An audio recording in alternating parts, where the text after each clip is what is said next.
Powered by NBC bearings, লম্বা দৌড়ের জন্য।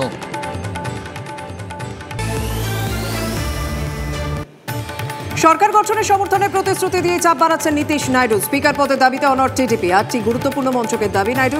রেল, সড়ক, গ্রামোন্নয়ন মন্ত্রক চান নীতিশ। শরিকদের গুরুত্বপূর্ণ অনেক মন্ত্রক ছাড়তে হতে পারে পদ্ম শিবিরকে। 8ই জুন শপথ গ্রহণ নরেন্দ্র মোদীর অনুষ্ঠানে আমন্ত্রণ পড়শি দেশের রাষ্ট্রপ্রধানদের। শপথে থাকতে পারেন বাংলাদেশের প্রধানমন্ত্রী শেখ হাসিনা। আমন্ত্রণ ভুটান, মরিশাস, নেপালের প্রধানমন্ত্রী এবং শ্রীলঙ্কার প্রেসিডেন্টকে।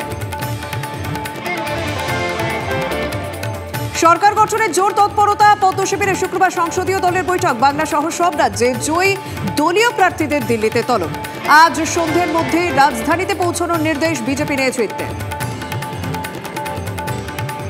রাজ্যে ভোটের আশানুরূপ ফল নয়। ভবিষ্যতের কথা ভেবে বাংলা থেকে মন্ত্রিত্বের সম্ভাবনা। ক্যাবিনেট মিনিস্টার না হলেও প্রতিমন্ত্রী পদ পেতে পারে বঙ্গ। জল্পনার মাঝেই অভিজিৎ গাঙ্গুলির দিল্লি যাত্রা। দিল্লিতে দফায় দফায় বৈঠক। অভিষেকের প্রথমে অখিলেশ যাদবের বাড়িতে বৈঠক। প্রায় 45 মিনিট চলে বৈঠক। সৌজন্য সাক্ষাৎ। দাবি তৃণমূলের সেকেন্ড ইন কমান্ডের আপ নেতা রাঘব চাড্ডা, সঞ্জয় সিং এর সঙ্গে বৈঠক অভিষেকে। রাজ্যে বিপুল জয়। শনিবার কালীঘাটে জয়ী প্রার্থীদের বৈঠকের ডাক তৃণমূল নেত্রীর। সংসদের ভিতরে বাইরে বিজেপিকে চাপে রাখার রণকৌশল নিয়ে আলোচনার সম্ভাবনা। গুরুত্বপূর্ণ নির্দেশ দিতে পারেন মমতা বন্দ্যোপাধ্যায়। দলের মধ্যে কাঠিবাজি নিয়ে ফের সরব দিলীপ ঘোষ। অন্যের কাছে কাঠি থাকে, আমার কাছে লাঠি। মন্তব্য বিজেপি নেতা। দলের সংগঠন নিয়ে বিস্ফোরক দিলীপ। নির্বাচন চালানোর মতো টিমই তৈরি হয়নি। যারা সিদ্ধান্ত নিয়েছেন তাদের দায় নিতে হবে। টিভি 9 বাংলা এক্সক্লুসিভ বিজেপি নেতা।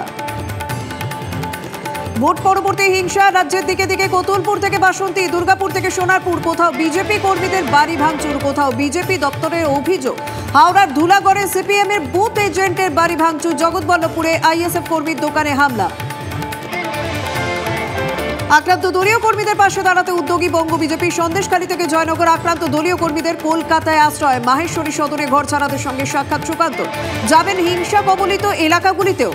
তৃণমূল সংযত না হলে পাল্টা মার হবে, হুঁশিয়ারি বিজেপি রাজ্য সভাপতি।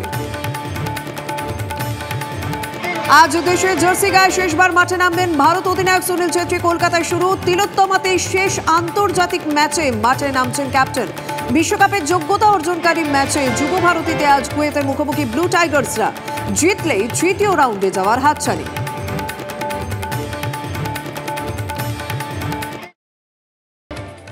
পাওয়ার্ড বাই এনবিসি বিয়ারিংস, লম্বা দৌড়ের জন্য।